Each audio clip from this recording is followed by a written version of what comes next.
should never again stand behind the seal of the President of the United States. Never again. Never again. Never again.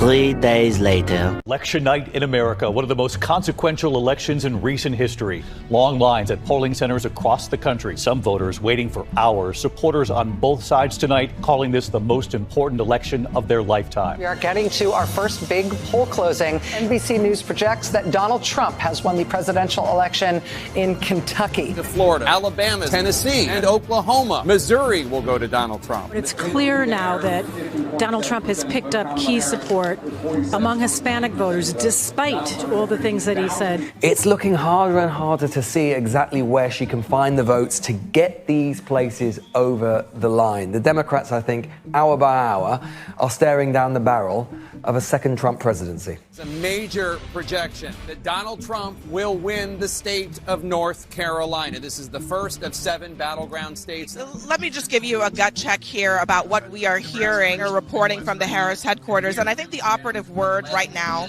is silence, because the Harris team appears to be searching for bright spots in the map. I think we're getting ready for a call. I think we are too. Are we?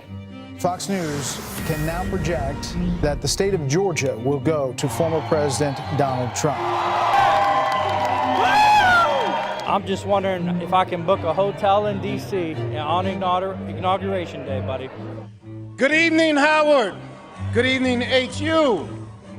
So you won't hear from the Vice President tonight? As soon as he said that, people turned on their heels and they were out of here. The evening was getting increasingly somber as people realized what this map is looking like. We have a major projection. CNN projects that Donald Trump will win the great Commonwealth of Pennsylvania. This is a huge achievement for Donald Trump. The Fox News decision desk can now officially project that Donald Trump will become the 47th President of the United States. I want to thank the American people for the extraordinary honor of being elected your 47th president and your 45th president. Listen, I will fight for you, for your family, and your future. This will truly be the golden age of America. That's what we have to have. We're coming on the air right now because we have just learned that Kamala Harris, the current vice president, has called now President-elect Donald Trump in a concession speech. He's back by popular demand. Let's get ready to rumble! You can't handle the truth. Somebody on the top of the line!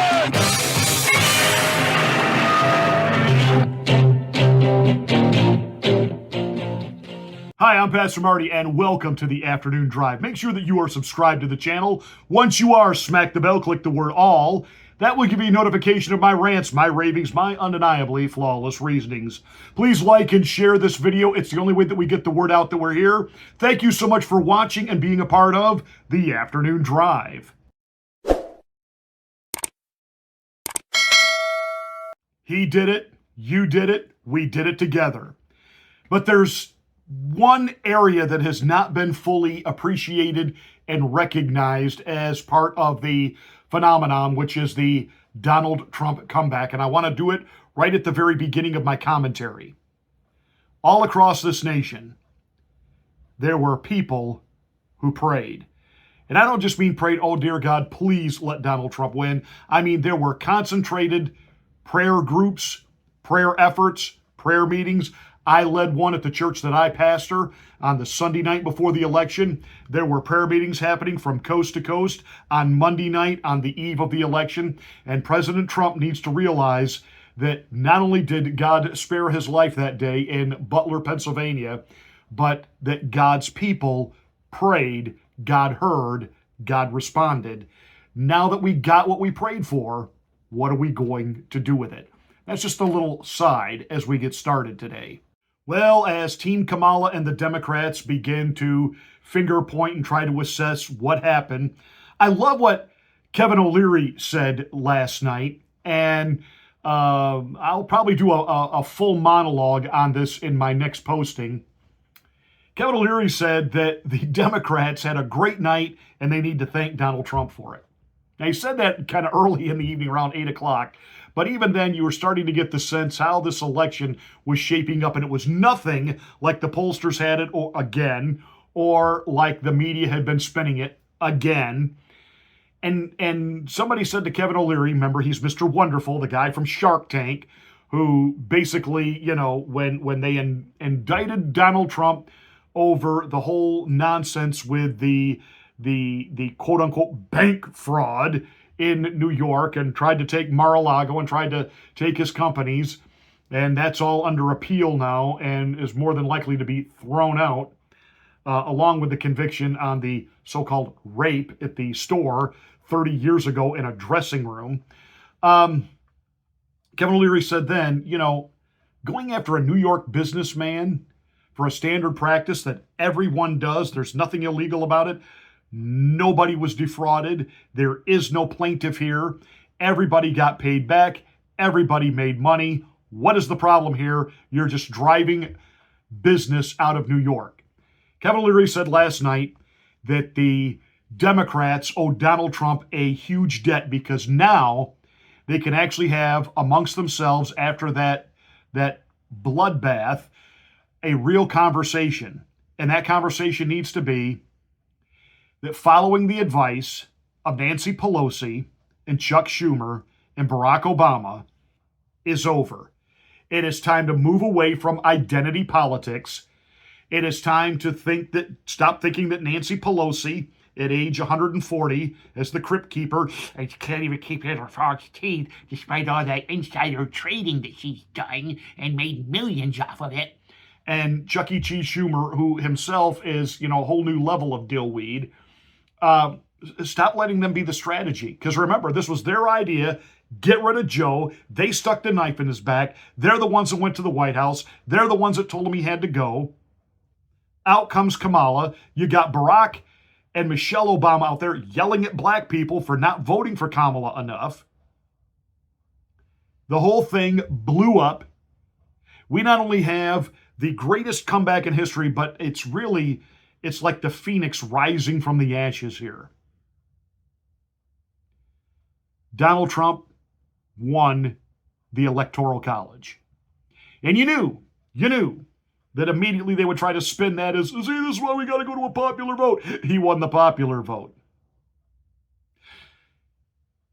The GOP has flipped seats in the Senate, and the GOP now controls the Senate, and more than likely they are going to maintain control of the House of Representatives. So Hakeem Jeffries having a wet dream fantasy of starting impeachment of Donald Trump the day after he is inaugurated. Bye.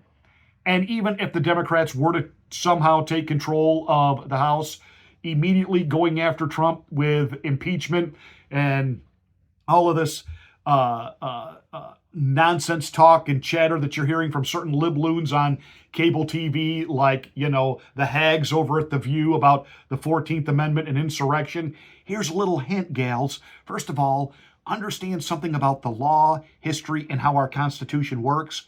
If you wanted to deny Donald Trump the presidency based on the fact that he led a quote-unquote insurrection as outlined in January 14th, it might have been nice if Liz Cheney, that turncoat traitor, and the people that went after Donald Trump over the events of J6 had actually charged him with, what's the word I'm groping for here? Oh yeah, insurrection.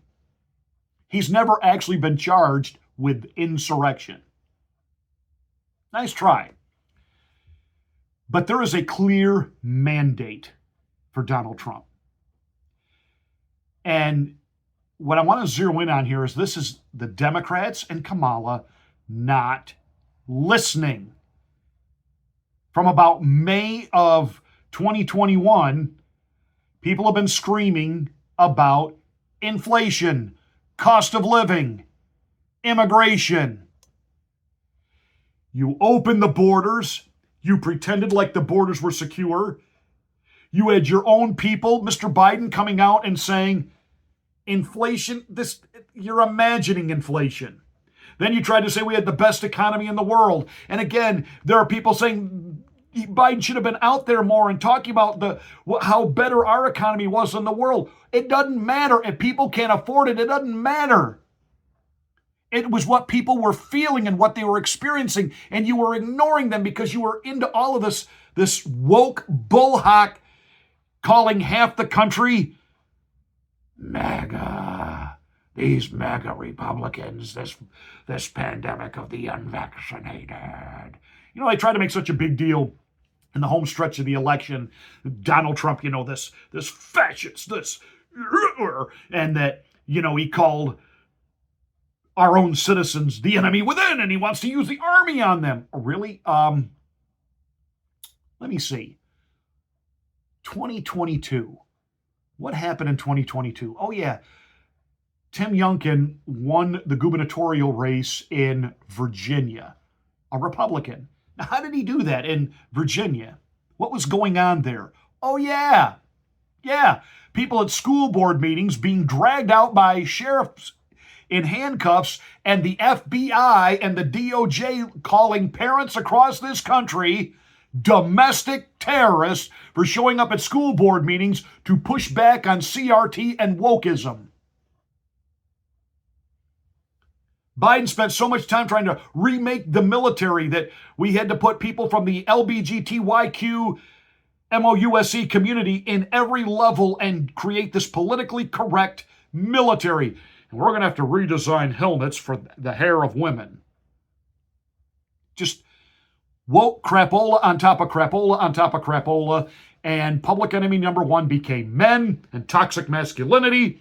You even had the raging Cajun James Carville, who himself is an inbred who crawled out of the swamps of Louisiana, but at least he was smart enough at one point to say, "Problem we got in these parties, we got too many preachy women telling men that you can't drink beer and you can't like football, and these guys work, you know, all week long, and, you know, they're putting in 50 hours a week at work, and they come home and they just want to drink a beer and watch a football game and leave me alone." And then you put a preachy woman at the top of the ticket, and you think, why are we losing men? Duh! You tried identity politics and it blew up. You've got to vote for her. She's a woman and a woman of color and she has a vagina. The party that can't define a woman. The party that thinks the only women's rights or the only issue that women can really get behind is abortion. And not that abortion should be safe, legal, and rare. Oh, no. Abortion should be available on demand, anytime, anywhere. And you're not a real woman if you haven't had one, and talk about how proud you are of it. That's what the liberal left is now. It's not what classic liberalism is, which is why classic liberals like Tulsi Gabbard, Joe Rogan, Elon Musk, Bobby Kennedy are all on Team Trump. Donald Trump has built a new coalition. He cut deeper into the black vote in this country than any Republican president in 100 years. They were assuming last night when they were desperately poring over their boards on CNN and even Fox News and PMSNBC, trying to find, there's somewhere around the suburbs of Detroit, there's got to be another 250,000 votes for Kamala, even though you got 97% of the vote therein. And they were trying to say, well, look at these pockets where there's colleges and the youth turnout and the lines are forever. And they just automatically assumed that young people's vote went to Kamala. When a lot of it went to Trump. Male and female. Gen Z.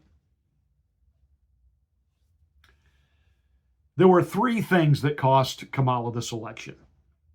Number one, she had never been elected to anything within a Democratic primary setup. Never. When she ran for president in 2020, she got out because she was polling at 0.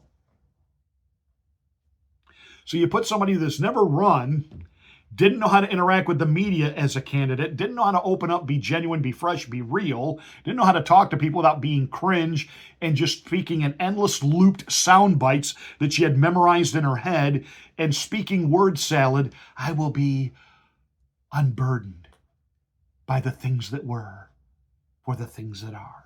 whatever any of that crap means. And somehow you thought that this person that you kind of knew was a lousy vice president, and you kept her hidden away because she really didn't know anything. You were somehow going to pawn her off on the American people, and they weren't buying it. Number two, when she went on The View and was asked point blank by Sonny Holstein, what would you do differently than Joe Biden? Nothing comes to mind. Again, not listening to the American people who are drowning in debt. The interest rate on their mortgage is killing them, and I can testify to that. Not listening, not getting it, that 72% of the electorate, both Republicans and Democrats, completely unsatisfied with how Biden-Harris handled things, and you thought simply rolling out Kamala, the female version of Joe, was a winning strategy? But then, again, as a Christian, as a pastor, that rally where a couple people yelled out, Jesus is Lord, her rally. Instead of just kind of rolling with and saying, yes, he is, and rolling out with her speech, she said, you at the wrong rally. You don't think that might have gotten Jesus' attention just a little bit? And again, constantly missing where the American people are. Thanks to their totally open border policy, even Democrat mayors, Eric Adams, who were at one time open to the idea of being a sanctuary city, when they were overrun with criminals and murderers and rapists, realized this is a really bad policy. And Biden-Harris did zero to correct it, and this so-called bipartisan bill, which would grant amnesty, ain't happening, honey. Into all of this trans rights bullhawk, bringing Dylan Mulvaney to the White House, treating them as if this is a legitimate thing, and putting trans people into your cabinet, and you know, New York now has a law that kids can have trans surgery without parental consent. You could possibly go wrong. By the way, did you notice Donald Trump cut into the New York vote by 50%? I really thought, but we're going to flip New York. It's coming. And again, I already alluded to the fact women have more issues on their mind than just abortion. And then Tim Walz, really? Tampon Tim, you thought that was a great pick? But now we're watching the Democrats, and they're all circling the wagons. They're starting the blame game, blaming Joe, blaming Joe, blaming Joe. Whoa, whoa, whoa, whoa, whoa, whoa, whoa. You guys elected him. Why, the media and Kamala, you were all telling us that he's running circles around everybody, and we're looking at edited videos where he seems to have freeze moments on stage and Obama has to lead him off. Then you pull off the coup, prove how disloyal you are, and Biden's the problem? No, the problem is this. The Democrat Party, as it is now, you can't call yourself the party of race or gender or, ethnic inclusion. You guys have become the elites. You guys cater to the donor class. You made this about class warfare. And Kevin O'Leary said, you better get to the drawing board and regroup.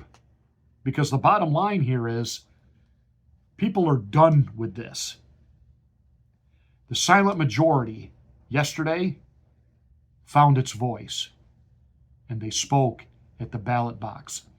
And Donald Trump won with black votes and female votes and Hispanic and Asian votes, Jewish votes, Christian votes, Muslim votes. Because he brings to the table common sense. How are Jews and Muslims aligning with Donald Trump this whole war that Joe Biden has done nothing to correct. One delegation of Muslims said, "We know that Donald Trump is for Israel. We also know that he's for peace. And he will bring peace to the Middle East." World leaders are already reaching out, including Zelensky. He knows his days of getting free handouts are over. And now it's time to broker peace in Ukraine. The military-industrial complex, a little hacked off today, and the media is in meltdown mode because you know what's got to be going through their minds. We have been warning you ad nauseum for 4 years about this man, and we've thrown everything at him. You didn't listen to us. Exactly. What did I tell you about all those indictments and all? It's the the Haman principle. He's going to hang on his own gallows. Donald Trump has a clear mandate now. And we retain control of the House. Oh, baby, can you imagine what we're going to get done in the first 100 days? Oh, baby, oh, baby, oh, baby.